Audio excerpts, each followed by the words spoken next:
Deminaxunning ayoli bu dunyoda yeydigan rizqi nesivisi oyoqlashib qolganligini bilgandek bir qiz bir o'g'ilning to'yini qilib chiqirib yetib uzun o'tmayli qazo qildi. Deminaxun kichik o'g'li bilan bir kun kechgacha etizda ishlaydi. Tushliki ballariga tugib olgan zag'irsini eriqdek suvga chilab qo'rsqini pomlaydi. Ular kechda yerib ichib kelganida 9 yoshli Gulnisa omoch, yumdan, qo'noq ugirsi degandek tamoqlarni etib kutib oladi. Har holda ota-bola issiqsiz qolmaydi. Shundaqdimi xotin kishining mehri shundaq o'tliq bo'lamdi yoki er kishi xotinsiz beqarab qolamdi? 58 yoshli Deminaxun o'zidan 21 yosh kichik Patemni oldi. Patemxon garchi 5 erni omon bo'lsa g'anjug'ida ko'rishamiz deb yo'lga selib qo'yg'ini bilan yanala siz-sifatidan qolmagan kasofat ko'zlari tikandek har qanday erni elib o'tiradigan shu xazinasi. Xotin kishi erki bo'lsa eriga teki bo'lar degan gapni qaysi aql deb tikin? Deminaxun degan atkinning hammasini qilib beradi. Patemxon kelib birer 2 yilga qolmay eg'ildiki bo'lmoqdek 8 qo'ydan 4 puti orolli yerda sap turadigan bir o'ruq sog'liq shatroq qo'zi bilan qoldi. O'yli atrofi beg'idagi dal daraxtlari setilib tugidi. Mao qiziq ishni ko'ring. Bir kun kechgacha qaqram oftobda cho'qqisini qoq selib ishlab bo'laliq qolmagan Deminaxun kechda xotinining put ballarini tutib, gashginlarini ovlaydi. Texi Patemxonning to'y to'kun narikilarga omroqligini demayli qo'ying. U kanit ishchidilla emas, yeza nahiya otlab o'yin tomoshadan qolmaydi. Hatta ba'zi kechinlari palani pustan tuqqanlar tutib qoldi deb qo'nibmi qoladi. Deminaxun g'ing'ildab, "Bo'pti, yosh emasmi? Yoshlar o'yinga omroq keladi" deb kulib qo'yadi. Bo'lmasa, u og'zi burniga chivin o'lashtirib yuradigan devang, semiz to'mpay dehqonlardan emas edi. Bejirim, timan, yunilgan to'g'raqdek bastlik qilgan so'zlaridan vazxonlik chiqib turadigan aql hushi joyida odam edi. Oyoq g'isiga kelib, talog'i chiqsa dona, uyga kirsa kalvaga aylanib qoldi. U xotiniga shunchalik amroqkin, agar Patemxon tambilimda namoz o'qi desa, yeyib qo'yib rukuga o'tiradi. Shuningga qaraganda xotin kishi deganmi, sal qarg'ili bo'lmaydigan sirliq nima ekan? Patemxon bu uyga qachon indi Gulnisa xonga shunchalik o'sh bo'lib ketdi. Chunki bu yosh ayolni izlaydigan er tuqqanlari xeyli bor edi. Ham o'zining kunduzi boradigan qisqa safarlari chiqib turadi. Ammo uyda Gulnisa xondan iborat bir quloq, tikilib turadigan ko'z uningga putli qashang bo'ladi. Keyincha Deminaxun xotinining ba'zi ishlari quliqiga kirib qoldimi yoki ishi og'irdimi, aytavur Patemxonga "Uy ishlariga yetisholmay charchab qoladi ekansiz" dedi-da, qizi Gulnisa xonni boshlang'ich maktabdan chiqarib oldi. Shuningdan tartib Patemxonning nashtiri texmi tayinib, o'gay qizini bo'lishchi xorlaydigan bo'ldi. Gulnisa xon o'yli aramning ishlari, mallarning tegini tozlab, yem tayyorlash, etizdan o't elish qatorliq bir-biriga ulashib kelgan ishlar tufaylidan bosh ko'tarolmay qoldi. Uning ustiga Patemxon yo'qolan yerlardan putoq chiqarib, uni urib chimdaydi. Chashlarini yulib, to'rib bo'lamdi yoki qon bo'lamdi ustiratdi. Tushda bir parcha zag'irni tashlab bermaydi. Qo'rsqi echib, ko'zlari qorong'ulashib ketgan Gulnisa xon kechda dadasi bilan aksining patroq kelishini, biror qacha o'mashqa daxil bo'lishini taqinsoqlik bilan kutatdi. O'gay onasining til tayoqlari ozgilib qolgandek, dadisi uni pat-patla "Anangga yenibsan-ku, ishqi buyursa qilmabsan-ku" deb uradigan bo'lib oldi. Patamxonning qilgan atganlarini desa, dadisi ishinamdi yo'q. Albatta, qiziga qaraganda xotini tatliqda. Yana baribir osh o'gay ona bilan qoladigan gap.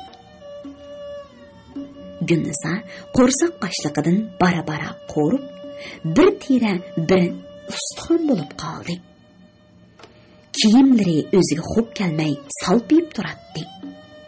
Bu chaqlarda u 15 yoshlarga kirib qolgan edi. Garchi o'ruq judangi bo'lsa-mu, ko'lga qapoq ko'tirib suvga chiqqanda, etizdan o't elayotganda yosh dehqon yigitlari uningga soqol tashlab po'xurlik qiladi. Ba'zida kentdagi o'zi dematli qizlar bilan birdam yerimda mundishadi. Yezining eg'ir amgigida tolchiqib baldırlı chiroyidan ketayotgan bu qizlar o'zlariga echingan holda "Ya qo'rsoq to'yib o'tmagan, ya uchimizga tuzugurek bir narsa sapolmagan, bir yerga qechib ketgudek bo'ldi-ku kishi" desa, yana biri "O'rimchilarda uy ishi qiladigan, bola boqadigan qizlarning kuni guldak o'tadi ekan" deydi. Bir kuni tam qo'shnisining qizi ko'l bo'yida yig'ilgan qizlarga "Anladinglarmi? To'xti salpan quloqning qechib ketgan qiz Urumchida oshxonada ishlaydi ekan. O'tganda ota-onasini yo'qlab chiq sovg'atlarni ep ketdi ekan. Tonimayli qaptiman. Xonimning o'zi Urumchidagi yurt qiz sho'kanlarga yoqamdi nima? Bo'ldiruq montadek hüppidi samirib ketibdi" dedi. Bu uchurlar qo'rsoq xemida til tayoq xo'rliqida qolgan Gunnisa xonning oromini buzib, uyqusini ochmoqda edi. Patamxon bir kuni Gunnisa xonni qo'y eg'ilni tozlab, kala eg'ilni hammachanga ayab qo'ydingmi degan bahonada laqshigiri bilan urib beshini yerivatdi. Qon to'xtamay chash bo'yinlarini bo'yayotganligini ko'rgan rahimsiz ona uning beshiga bir parcha ximir chaplab qo'ydi. Kechicha kirpik qoqmay yig'lab chiqqan Gunnisa saharligi kiyimlarini bo'pilab, yalang tambal ko'nglik ustidan kiygan jilitkisi bilanla uydan chiqib ketdi. Bu noyabrning o'ttirlari bo'lib, ertasi oqshimi eriqlarida odam mal izlarida to'xtab qolgan suvlar aynakdek muzdumlab, kunduzlari erib ketadi. Gunnisa Yengsar bozoriga kirib, bir quruq aylanib, Urumchi tosh yo'lining do'qmishidagi omaviy oshxona atrofini aylandi. Yo'l chetida quruq yalmish tag'arlar besilgan bir yuk mashinasi turardi. U ichida "Shu bir xanzumidi, uyg'urmidi?" deb o'yladi. Ham mashina atrofidan neri ketmadi. Aradan ancha uzun o'tmay oshxona pallambidan yuzimu saqalimi qop-qora 30 yoshlar atrofidagi tambal uyg'ur shopir gardini kekirib qo'yib yetib keldi. U Gunnisa xonning rangi-ro'yiga osh ko'zlik bilan qardida maylashgan qelin kolpuklarni yalab qo'ydi. "Qizchaq, bu yerda turibsiz-ku?" Shopir qizning amdili ko'tarilgan tuxumdek ko'ksiga tikildi. "Bir kimga saqlamsiz?" "Ha-a, o'zlarini saqlab turgan." "Menima? Balang gap-ku bu. Nimishqa endi?" "O'zlari nega iroda qildiliki?" "G'o'ljiga." "G'o'ljiga barsizlar, Urumchidan o'tamlar?" "Qiziq gap, Urumchidan o'tmay bo'lamdi." "Amsi meni Urumchiga olg'ash kasili bo'pti ekan." "Nima? U yerda tuqqanlaringiz bormi?" "Yo'q, ishligini boraman." "Pulingiz bormi?" "Yo'q." "Undaq qandoq bo'ladi? Bu chaqqicha 6 paychoq bekorga menib boqqani yo'q." Gunnisa xon umidsizlikda shumshib qoldi. "Bo'pti amsa aka." Şopur qizning oq sariq suzuk o'ngiga, qo'ng'ir qarchiqliq yumaloq ko'zlariga, turqidan muloyimlik chiqib turadigan o'skilang siyoqiga xeyli bak tikilib qoldi. "Bo'pti, olg'ash ketay. Etingiz nima?" "Rahmat aka, men deyamiz Xudoyim deyana." Qavatli xushal bo'lib ketgan bu notavan qiz yenish-yenishlab minnatdorligini bildirdi. "Etim Gulnisoxon." "Gulnisodan. Kichkin turib, xonni qo'shib olgacha. Qani chiqing." Kabinka issiq edi. Gulniso xeyli rohatlanib qoldi. Ular tush peshindan o'tganda Qashqar Kerambog' doktorxonasidan o'tib, ozroq mingandan keyin bir oshxona oldida to'xtadi. Shopur ikki taqsilangdan buyurtib, birini Gulnisoga sundi. Tunigundan beri og'ziga nonning uvuqini salmagan Gulniso taqsini birdamdili quruqdab qo'yib, oz suydan xeyli ko'p ichdi. Shopur qizning qo'rsqining echib ketganligini sezdi-mu, orqadan 10 zig kavob bilan ikki non keltirdi. "Elan Gulniso, tartinmang. Qo'rsoq to'q, ko'ngil sho'x degan gap bor. Endi otishdan o'tib, kashlik tomoqni maral yeshi deymiz." Mashina otishdan o'tgandan keyinla kun o'tirib, go'gum tushishga boshladi.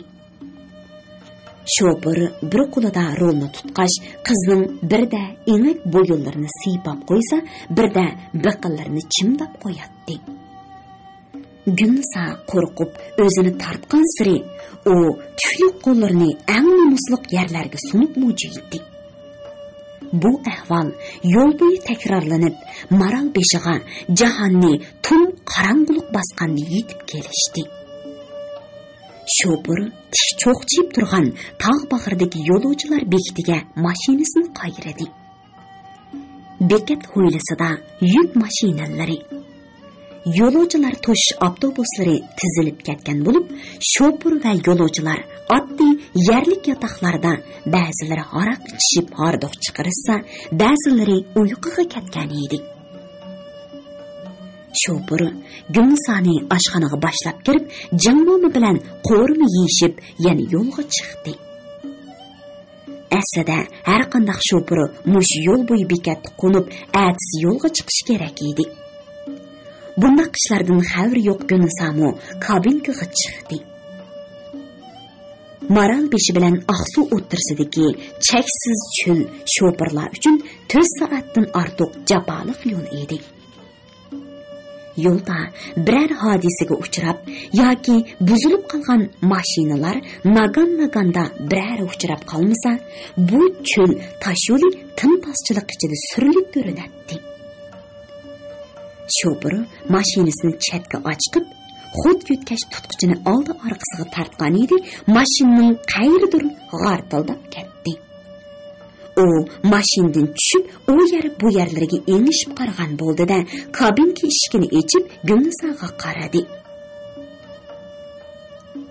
"Maytangiz eqib qopti, qani tushing. Siz qo'lchiroqni tutib bering. Men boltlarni chingitay."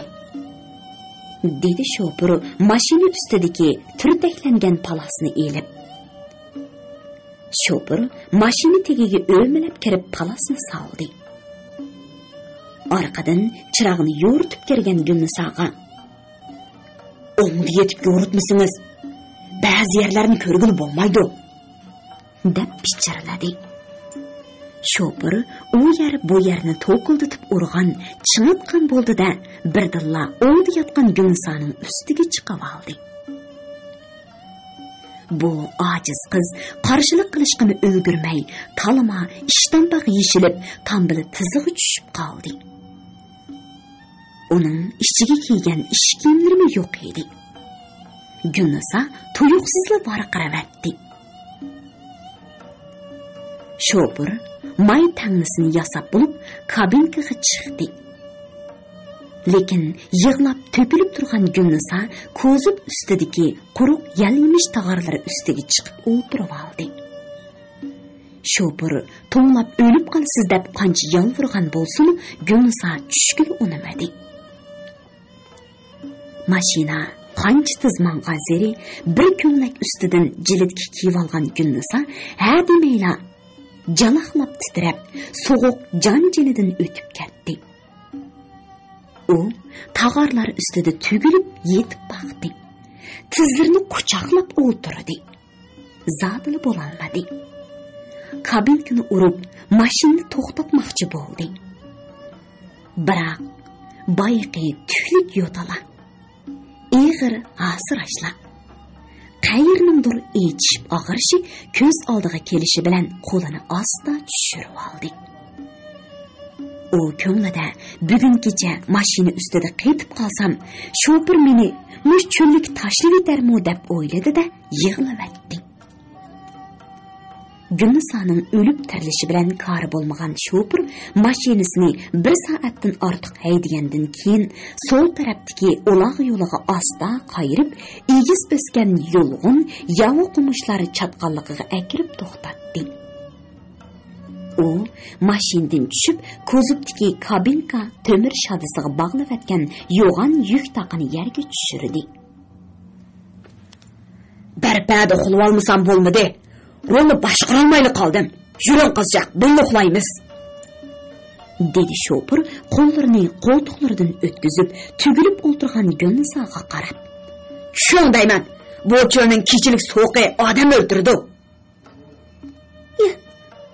"Yo'q." Gulnisaning titrab turgan kalpuklaridan "yo'q" degan so'z aralda chiqdi. U yana ham so'g'uq bilan jon tikib elishmoqda edi. Ammo shofir shamol o'tishmagida qilin yulg'un to'pinlarining daldisiga yuk taqinlarini yeshib, cho'l bersintini yumshoq qumliqqa yaydida o'rin soldi. Yotqanning ustiga bo'lsa, kelamsiz juvini tashladi. Shofir qo'lchiroqni yondirib, yulg'un shexiga ilindirib qo'ygandan keyin ondan tug'ma bo'lib yotqanga kirdi. Ammo ko'zib ustida so'g'uqning o'yinchiqi bo'layotgan Gulnisa titrab yurib yerga tushdi ham mashina atrofida dugdib zaif ingraydi. Oldi orqasiga mang'atdi. O'tir kechi bilan so'g'uq shundoq bo'ldiki, zahardek chiqayotgan ochiq shamol qizning nimjon badaniga hardek o'lashdi. Gulnisaning to'xtamay vu degan echinishlik ovoziga tankash bo'lib, emaklari tan kasildaydi. U o'zining badallarining uyushib tartishayotganligini, ajoyib tatliq uyqu besayotganligini his qildi.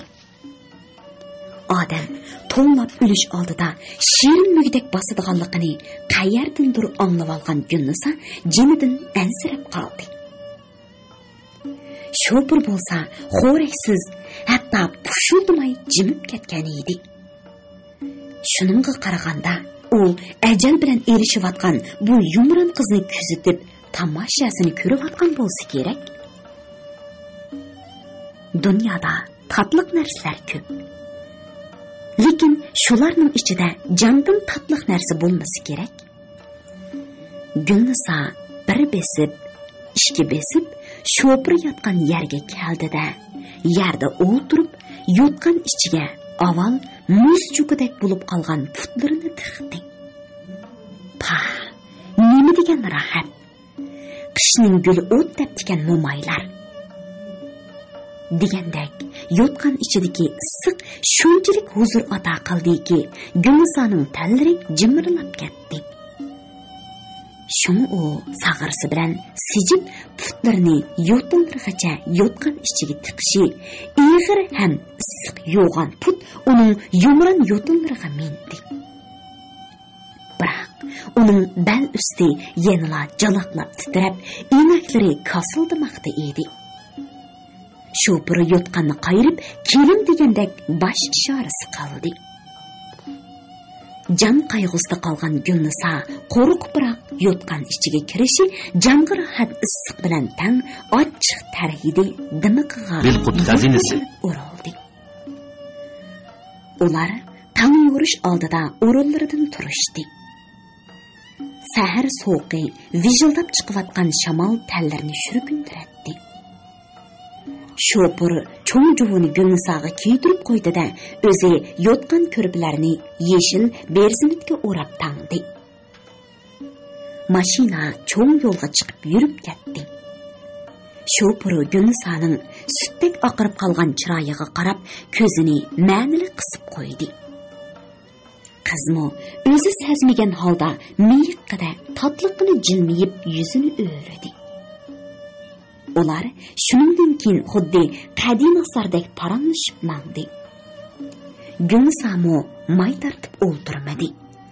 Shahvoniy nafsini qondirib, ko'ngli yayrab ketgan Şopur xo'shliqida o'zini tunishtirib, "O'zim Aqsuliq, ismim Ahmad. Bu qatam xotamga yuk olib qaytishimda g'o'jilik savdogarining quruq yallimishini elib mangdim" dedi. Gülnisamo o'gay onasining salgan zulmlarini so'zlab yig'lab saldi. Bu ikki sirdosh bir-biriga xelali ichkishib qoldi bo'lg'ay. Arg'i buloq tog'larining pinhon ro'jaklarida, Davanchingning agir-bugir yo'llarida mashinaning may tangnisini yasab mangan bo'lsin, Gülnisada hech qanday qarshilik ko'rilmadi. Mashina Urumchi Amiy mehmonxonasiga tushdi. Şopur Gülnisani singlim deb turib olgan bo'lsin-u, bir yotoqda yotqili belat kesmadi. Şoňa ätsi xomush o'rnidan turgan Şopur Gülnisani yaqin aradagi magazinga akirib, Adidas chapan yung ishdan elib berdi. "Qarang ukam, Şinjanning hamma yerdan ish izlab kelgashga Urumchini ish topmoq tas. Şoň sizni g'o'jig'ili akassam qandaq?" dedi Şopur. "U yerdan ish topolmay qolsam qandaq qilaman?" Gülnisa Şopurning chiroyiga tikilib qaraya olmaydi. "U chaqda ko'chada qolaman shu." "Xotirjam bo'ling. Bultor men g'o'jiq gelam yo'tkiganda bir oshxona xo'jayini bilan tunishib qilib, xeyla chiqish og'ayinlardan bo'lib qolgan. Sizni shuni tunishtirib qo'ysam bo'lmadimi?" "Rasman? Sizga yolg'on aytib nima qilay?" "Amsi bo'pti." Şopur g'o'lchi yo'lida biror xoli joy topgan hamon fursatni tutib ko'ngil ichib keldi. Gülnisa o'ziga ish tepib bermoqchi bo'lgan shafoatchisining nazaridan o'tish uchun bo'lsa kerak, to'liq qo'pollik qilmanga deb qo'yib, quchqiga takallufsiz kirdigan bo'ldi. Xotandan yeng sarg'icha ish pushqini chiqara olmay kelgan Şopur qizning himmatiga javob qaytarmoqchi bo'lgan bo'lsa kerak, uni g'o'lchi yo'lovchilar to'shish bekitining oldidagi oshxona xo'jayiniga topshirdi. Xo'jayinning yosh qurami Şopurnikidan ancha farqlanib ketmaydigan qamlashgan yigit edi. "Bo'ladi, Matnuri. Og'indarchilikning yuzini qilib ep qolay, lekin gapni ochiq qilib qo'yay. Jiq pul bermayman, jumo." "Qanchalik bir men berasan?" "Oyda 150 so'm beraman. Qilgan ishi oshxonaning tozaligi ham qochqishlarni yuyib, axlat yundilarni to'kidi." "Tamoqchi. Sen xo'tanlikning bir gipi bo'ladigan, nima-edi?" Xo'jayin yigit kulib aytdi. "Ha, to'g'ri. Mut." Gülnisa hayron bo'ldi. Şopur o'zini Aqsuliq, ismim Ahmad degan edi. Lekin muning xo'jayinning deyishiga qaraganda, uning yurti Xotan, ismi Matnuri ekanligi oshkora bo'ldi. Nima uchun u bunday qiladigandu?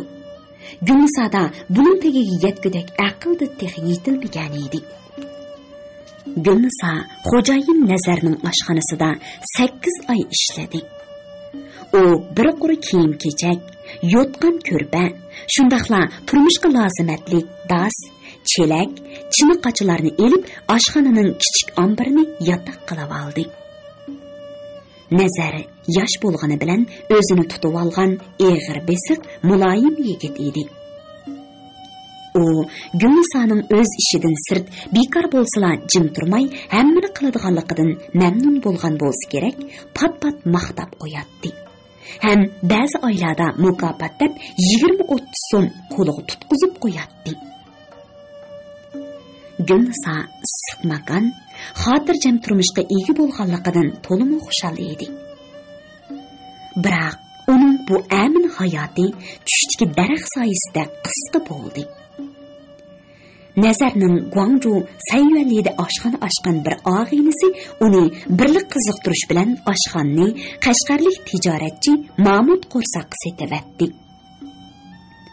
Mahmud Qo'rsaq echib ketgan xemirdek tasma balvig'idan xelila sangilab turgan qo'rsqini salab turib, "Ishlayman degina qap qol. Maylim yo'qdir, kassan bo'ladi. Ammo ish haqqingni qaytadan bekitib chiqaman." dedi-da, tuxumdek po'ltib chiqqan pal ko'zlarini olaytib, kirpi tikinidek dirdiyib turgan soqollarini siypig'ini chiqib ketdi. Mahmud Qo'rsaq oshxonni yurgizib, uzun o'tmayla ustam ham mulozimlarning ish haqqini qaytadan bekitib chiqdi. Gulnisoning oyligi 100 so'mga tushib qoldi. U shundaqdimi g'im qilmay ishladi. Barar turar yeri ham tunish bilishlari yo'q bu qiz mushinchilik ish o'rni ham makon topolmasligidan ansiraydi. U Mahmud Qo'rsaqning bergini shukr qanoat qilib o'tganmi bo'ladi. Ammo u xo'jayinning shahvoniy nafsining qurboni bo'ldi.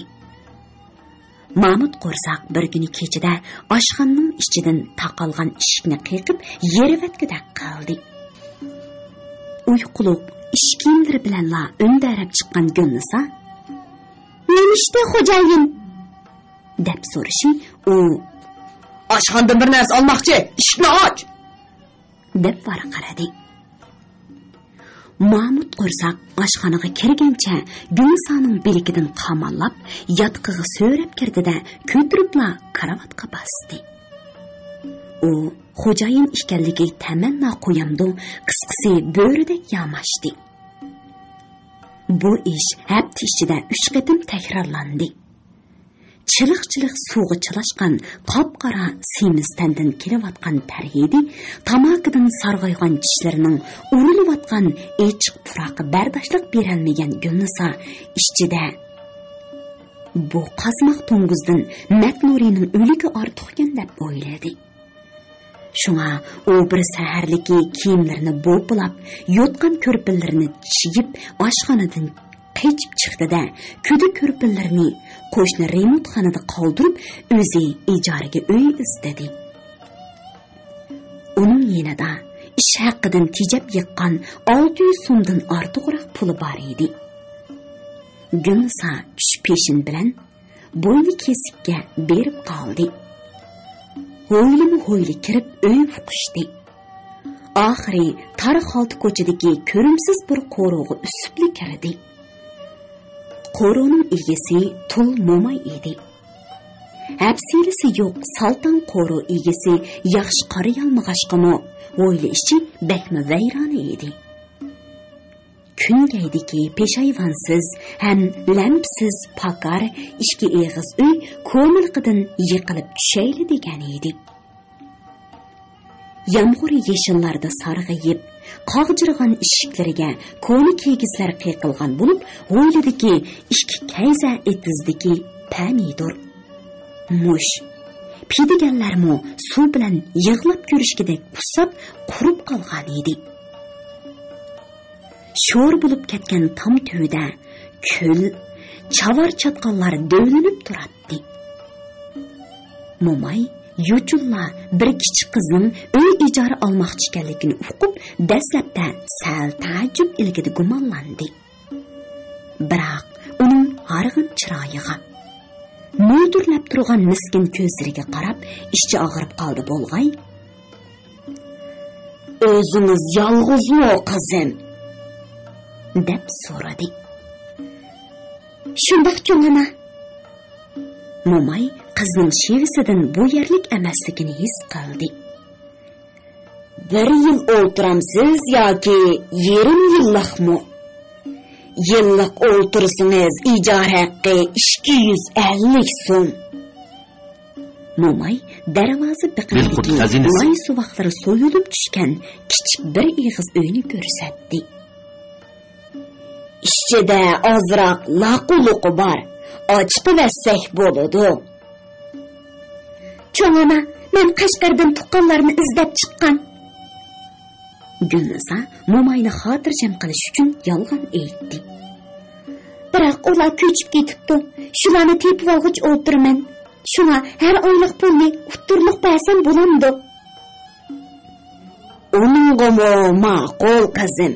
Musafir ekansiz. Musafirning beshini salag'an savob.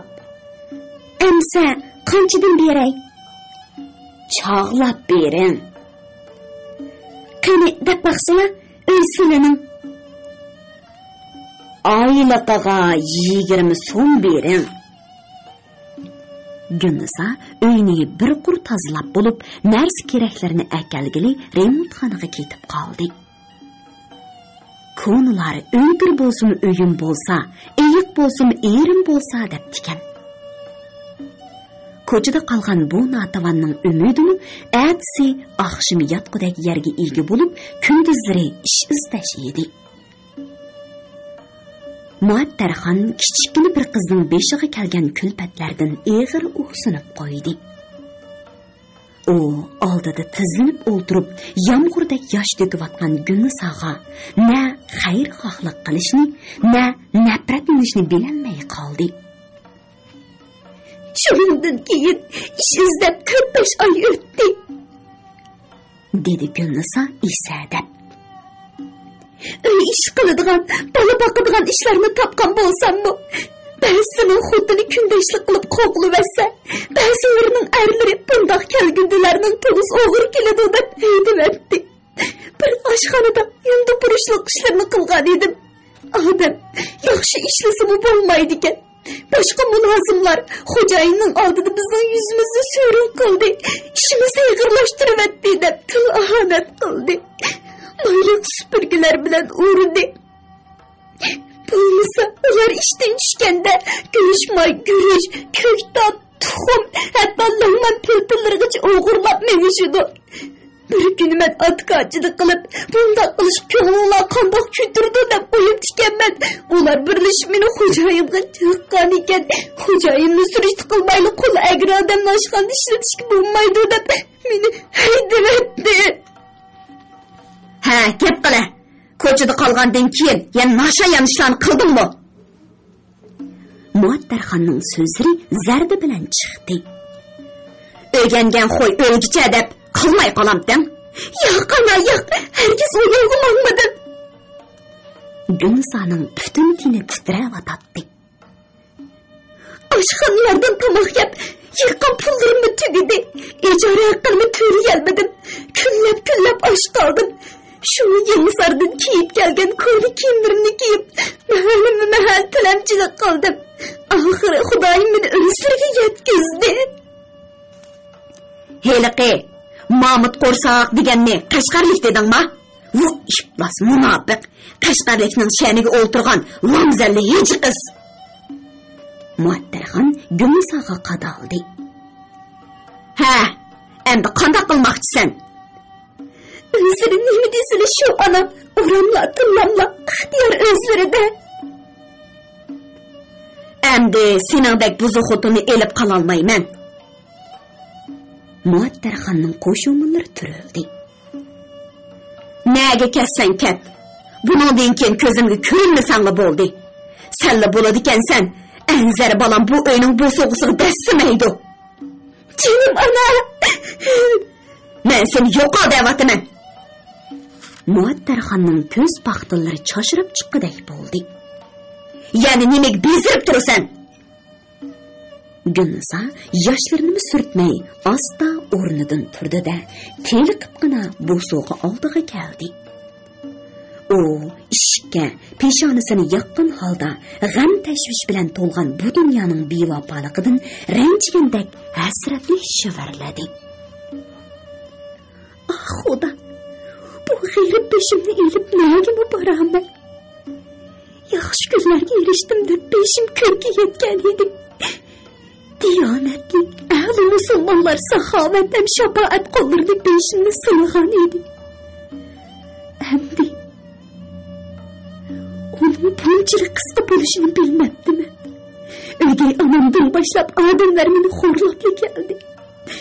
Endi yana nimalarda sarson bo'lib, kimlarga yelanaman? Gülnisa anqanlari og'rib ketkicha eshikni urib zar yig'lamoqda edi. Hammaga shafqatli Tangrim, bu dunyoda hech ko'yar odam qolmaganmidi? Ularning dillariga pok iymon, o'zlariga insof ato qil. Menda g'ayrat bechora Notuvonning ko'z yoshlariga chaqirsin. Gülnisa birdan qayrilib etilib keldi-da, karavotga ta'tir qarab o'tirgan Muattarxonning tizlarini quchoqlab, etaklariga yuzlarini yiqib, nolazor qilishga boshladi. Jinim ana, mana ishimni og'irsin. Rahminlar kelsin. Ölsəmmi, sılını qo'llarida o'lay. Bu so'g'inlarda itdek o'rin bilan ishlay. Sılının xizmatlarida qo'llarim ko'say, chashrim supurgi bo'lsin. Ko'z yoshlarim bilan manlar yo'llariga suv sepay.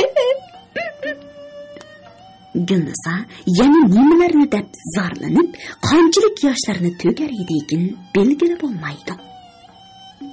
Ammo eshik chekilib, Abdusamat bo'sug'ida paydo bo'ldi. U onasiga tikilib qaragandan keyin o'zini tutib olib gap boshladi. Ana, Gülnisaxonni haydavatgan bilanmi, baribir akam kelmaydi.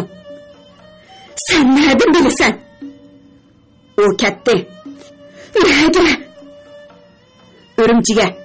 Urumchidan ishkirka o'lkalar ketmoqchi. O bugun atga yo'lga chiqdi. Qachon qaytib keladi ekan? Bilmayman. O o'zimi kim biladi, meni to'pam tartib aktivatamdi degan gapni qildi. Muattarxon xeyli bir vaqtcha undamay jimib ketdi. Biroq uning chiroyli cho'ng ko'zlaridan suzuk yoshlar to'kilib turdi. Bu yoshlar pushaymon zardobimi, o'g'li Anzarga bo'lgan g'azab nafrat qon yiringmi yoki eri Mahat qizi Nur Ominamni seg'inish sharbatlarimi? Am bo'lmasa, hamrohsiz o'tgan yosh hayotiga, beshiga kelgan qismatlariga bo'lgan hasratli qadrlarimi? Bu o'zi bilan Tangridan o'zgaga ma'lum edi. Ana, Gülnisaxonni ep qamayli, dedi Abdusamat jiddiy talaffuzda. Bu oiladan biroqli ikki odam tangni yo'qolsa, siligimi eg'ir keladi. Uning ustiga Gülnisaxon oshxonning epijibini obdonli egiladi.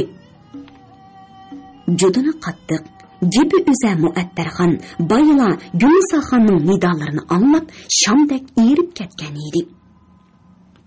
Bu dunyoda ishchi odam qolmaganmidi. Menda g'ayri bechora Notuvonning ko'z yoshlariga ishchi og'irsin degandek Allohga qilgan iltijolari Muattarxonning to'lg'an yuragini illatib, o'zini o'yga selib qo'ydi. Shuni u yerim yumilgan ko'zlarini vallada echib, Gülnisaga qaradi-da: "Bo'pti. Buningdan keyin inomingga petib yur", dedi. Anlavatqaninglar Bili Qutordan anglatilayotgan ovozliq asarlar sahifasi. Aprelning o'ttirlari butun jon-jonivar, gul-giyo, davud daraxt, tog' daryo, jimi mavjudotga yangi hayot baxsh etgan javhar fasl, g'uldirg'i suv yugurgan daraxtlarning chashqin quloq yaproqlari tuyiga shalon soylarni tashlagan eli bog'lari Bilqut xazinasi oppoq chechaklarga purkinib, olma, o'rik, shabdullari yangi to'yib bo'lgan kelinlardek yasandi. Eriq o'stanlardagi suvlar qiniqiniga patmay, ko'riklar ostida go'ng'irlashib, tar ozmalarda kurkirab, bexildishib kulishib oqatdi. Emdili paydo bo'lgan bulbullar qizil gulning echilishiga taqassa bo'lsa, qayerdadir bedilikda bedi-ko'k teriyotgan qiz cho'konlar ustidan uchib o'tgan kakuk mo'liq ovozda o'z mashqini chaqiratdi. Bog'larning pinhon ro'jaklarida mushukdan o'rkigan qushqashlar bas-bas bilan javvullashib, chechaklarni qora to'zundilardek yerga to'katdi. Peshayvon lapaslarida o'ygisi qirlarida bo'quldishib jüptini qo'g'lab yurgan kaptarlar qisqa tumshuqlarini suvishib so'yishatdi. Hech kimdan hayiqmay jüplishatdi.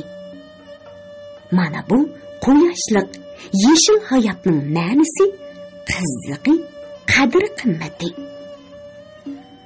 Bayko'lning qadimiy ibtidoiy daraxtlari shoxarib ketgan to'polon yo'llarida tovoq ko'tarib olgan Gulsumxon peshonalari munchoq tarlagan holda ketib boradi. U har navbat qizini yo'qlab chiqqanda Gulbanumning injiqlab yotganini yoki yuz ko'zlari tayoq zarbisidan ko'kirib ishg'onligini ko'radi. Bu to'g'riliq hadisi bilan bir necha qatim deyishib qoldi. Sharifxon dastlabda yoshlar degan bir-biriga yo'l qo'yishmaydi ekan, qo'mashdek aytilg'ini oromla turadi ekan. Men Odilga nasihat qilay deb chiroyli gaplar bilan singlisining ko'nglini tindirdi. Bu ish 3-chi qatim takrorlanganda Sharifxon ochiqlab qoldi. "Osh, qochqan qizingning yuzini yo'riq qilib o'g'limga elib berganga xo'sh bo'lmay, nimancha vala to'li vari qilasan? Er degan xotinni urib boshqaramdo, silab siypamdo, o'zining ishi. Heli sen bilan men ekanman. Er xotinning ishiga xon marlishanmaydi. Er xotin orsiga kirganlik, qilish orsiga kirganlik degan gapni biladigan sen. Sen mo Ma'rif Temirchining dumba tepkini yeb yurib, 7 bola tug'ding. Necha qo'rg'onni ushdi vasmo, demingmi iching yutib yurding-ku. Bu shundaq ish. Jinim hada, g'araz uqsangchu. Gulbanum ig'ir bo'y tursa, Xudoyim rizqini berish tug'iladi, bo'lmas aytadigan gap. O'g'lining har kuni degidek mast kirib, xotinni dumbalishi, singlisining topitani qilishidan zerikkan Sharifxon oxiri uy ayirib Odilni sirtqa ko'chiribdi. Oraga kirib ajirtadigan opsidan qutulgan bu piyanchuk olqab teg'im haddidan oshdi. Şuna qizdan ansirab yurak eg'ib turgan Gulsumxon ora kunda kelib Gulbanumni yo'qlaydi. Gulsumxon uyga kirib kelganda Gulbanum bir bo'limda tizirni quchoqlab tugilib o'ltiradi. Uning cho'lg'an chochlari yuzlarini qalaymaqan besib olgan bo'lsa-mu, ko'zining quyruqidagi tuxumdek ishq ko'rinib turadi. Burnining bir to'shkidan javg'idan oqqan qon qaytishib qolgan bo'lib, oq ko'ptisining yaqinlari qip-qizil bo'yilib ketdi. "Jinim qizim, yana samanan bo'ldi?" Endikib so'radi Gulsumxon. "Voy Xudoyim, har kelsamni u yer bu yerlarimni qonitib, ishitib o'ltirsan." Gulbanum hech qanday ifodasizla jilmayib qo'yib, ko'ptisining orqasini qayirdi. Dumba qo'rsaqlaridagi qirqir chiqqan tasma, belvaq izlari ham chini og'zidagi ko'klarni ko'rgan Gulsumxon o'shidan ketgala tasli qoldi. "Beshimni yeydigan to'kur, eg'irlashib qolgan oyog'ini shuncha bilan urgan bormi? Bo'yimdan ajrab kelsa qandoq qilasan? Qani o munofiq!" Gulbanum begiz parmog'ida og'zini to'sib, ichkirgi uyni ishora qildi. Tong otqich urib tillab arg'anmi nima? Atdigan dili yotdi.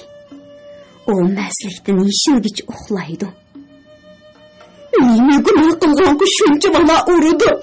Gunohing zoti tugmay o'tam bo'lsin-a. Anzar bilan qashqinim peshonamdan ketmaydi. Beliqut shirkatida ovozga elinib, Beliqut to'rida anglatilayotgan Uyg'ur yozuvchisi Jaloliddin Bahramning Shinjang yoshlar o'smirlar nashriyoti tarafidan nashr qilingan Natavalla nomli romanini bugun mush yergacha anglatdik.